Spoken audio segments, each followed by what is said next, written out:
Plus de 800 participants étaient réunis alors que le président chinois Xi Jinping a appelé la zone économique spéciale à continuer de contribuer à l'aventure de la nation vers un pays socialiste, moderne et fort. Shenzhen construira la première zone de démonstration du socialisme aux caractéristiques chinoises, en tant que ville modèle de la modernisation socialiste. Elle approfondira globalement la réforme et élargira l'ouverture.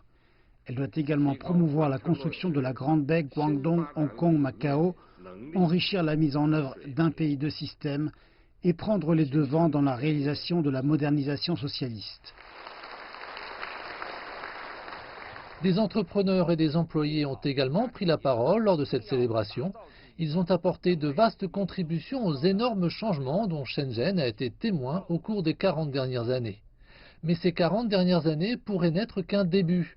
La Chine a dévoilé dimanche un plan détaillé pour approfondir les réformes et introduire de nouveaux projets pilotes à Shenzhen. Le but déclaré du plan est de transformer la ville en un exemple de premier plan du socialisme aux caractéristiques chinoises. Ce plan décrit de vastes réformes à mettre en œuvre à Shenzhen au sein des secteurs juridiques, financiers, technologiques, institutionnels et sociaux. La construction de zones économiques spéciales dans la nouvelle ère devrait lever haut le drapeau du socialisme aux caractéristiques chinoises.